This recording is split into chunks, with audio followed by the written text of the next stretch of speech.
Very good question. I mean, I don't know how wise it is, but I think first off, loyalty is a lot of fun.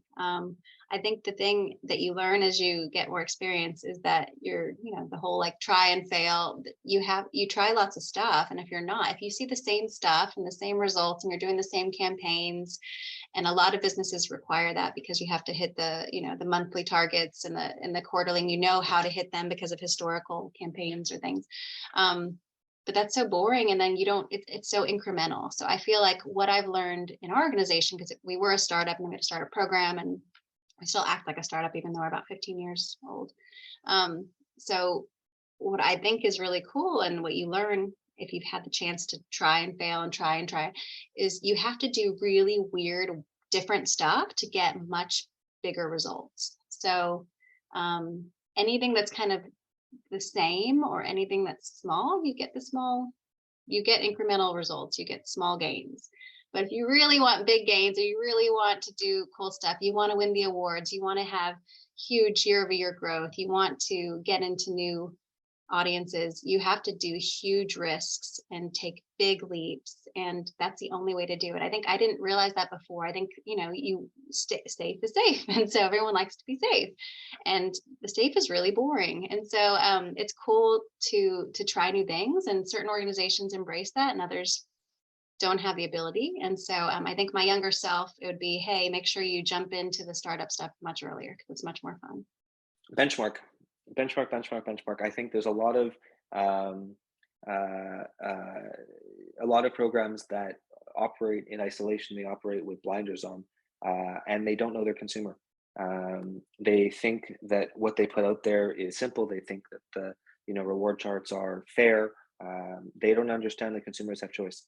And I think I look at this from an airline perspective. We view ourselves as having to earn the business of our customers every time they buy a ticket, and that's where loyalty comes into play. We cannot take our customers for granted, and if we don't know what the consumer, the competition is offering, either on board or in the airport or in a loyalty perspective, we won't be able to speak to customers, and we won't be able to understand them. So it's really being close to your customers. It's really understanding what their wants and needs are, sometimes better than they do themselves, because we also have to understand that what consumers say they want is sometimes very different than what they actually do when it comes time to actually make that choice. But if you don't know what your competition is offering and you don't know what your consumers want, you'll never be able to deliver on the loyalty value proposition. For sure, learning from the experience, 3 are the recommendation and the advice. 1, no matter the generation, recognition always matters. Today, there are so many articles about millennials, Generation Z, etc. But no matter the generation, recognition always matters. 2, memorable experience are in a large part emotional. The connection with the program will be more and more important. Last but not least, the 3rd advice, okay, never give up about excellence, but keep things simple. We can change the program many times, adding benefit, a way of redeem, etc., but keep it simple. And that's why our main strategy for the new Radisson Rewards, it's exactly together with our members, so easy, so much more. It's a really good question, because I have now worked for many, many programs, including four that I have worked with for many years. And I think my biggest advice to me then, and anyone listening who's in loyalty, is be honest with yourself, because I've spent too much of my career justifying programs that don't work.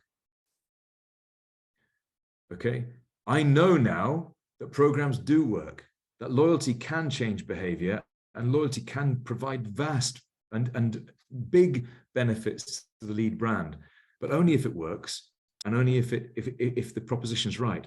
And so I would urge everyone to understand what impact your loyalty program has on your lead brand. And if you don't know, find out. So that is how much loyalty is it actually driving? How much additional sales is it actually driving? How much cross sales is it actually driving? How much acquisition is it actually driving? Because when you know those questions, you can be much more confident in what you do and also how you do it. Whereas to sort of hide behind programs that aren't working or make excuses or to find ways of justifying a program to a board is not great, and it's not great for you, and it's not great for the industry. Be a developer. Actually, why I am answering like that? Because, as you know, in marketing side, every people who knows a little bit marketing can guess, have an idea about the consumer trends and consumer needs. But the right execution of the loyalty mechanics is passing through the loyalty solutions, innovative loyalty solutions. So that's why if I was 20 years ago, I would probably educate about information technologies and backend development. I've had sort of two phases of my life related to loyalty programs. The first phase was 25 years traveling very frequently as a business person. And I sort of focused most of my travel with United Airlines and Star Alliance Airlines. And I'm now a lifetime gold with United Airlines. But I also accumulated 300,000 or 600,000, points with many other airlines.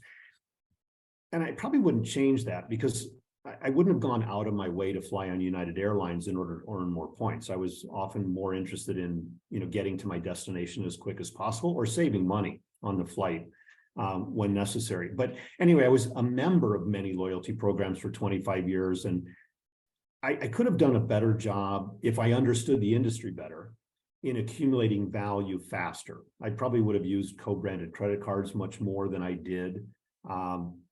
And so I would have been a more sophisticated consumer, if you will. And then the second phase has been the last 7 years where I've been working in the loyalty industry. And my behavior as a consumer has changed a little bit because I understand how loyalty programs operate better. But as an industry insider now, I think if I knew what I know today, 7 years ago when I started Currency Alliance, I would have focused on 2 or 3 really strategic anchor partners for our business in the first year or two. And then that would have given us the network effects in order to grow our platform and our marketplace for brand collaboration much, much faster.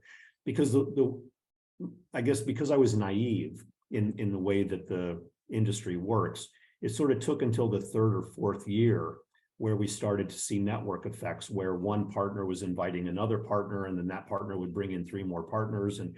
And now we're growing really, really fast because of the network effects. And so if I was smarter, I would have started that 3 years earlier. It would be always multiply the cost budgets by 3, divide the revenue budgets by 5, and extend the timeline by 10, right? Because when we started this, even though I had been the CEO of a very large company, things take more time, cost more money and more effort than you have ever imagined, no matter how smart you think you are, right? We were 4 very, very seasoned people, and we thought this was a 5-year project. Now it has taken 11, right? So patience, I think patience and perseverance, right? And then I was lucky again to get some very patient shareholders, right? But if I started from scratch, I would certainly ensure that I did not have shareholders that had a 3 or 4 or 5 year horizon. Because if you start from scratch, especially in a high-tech business, because you make so many mistakes along the way, you need a longer horizon, right? We got that by luck. If I had to go back, I would make sure I had that by design. Well, I remember a very famous line from, a book I read from, Clive Humby. It says, loyalty is not the is not the bribe for your, I mean, essentially I'm paraphrasing it. It's not the bribery for your transaction. It is an empathy. It is all about empathy to the customers. I think that is something that we lose the sight of. We believe that loyalty programs are all about rewards. Of course, rewards matter, but what really matters is the empathy. I think brands do more effective job in conveying that sentiment, that we understand who you are, we recognize you, we also know what you value, and thereby when you engage with us, when you trust us with your loyalty, we in turn, make sure that we deliver you what you really value. I think that empathy aspect is sometimes missing, and it's not easy thing to solve. But that will be my advice to my young self, that focus on, that empathy element of the loyalty program. Rewards, are important, and rewards can also be aligned to the empathy aspect of the loyalty strategy. But that's something that often gets, lost in translation. So I would advise to kind of focus on that. There's a lot that is spoken about emotional loyalty. Frankly speaking, emotional loyalty for me an oxymoron. Loyalty is always emotional.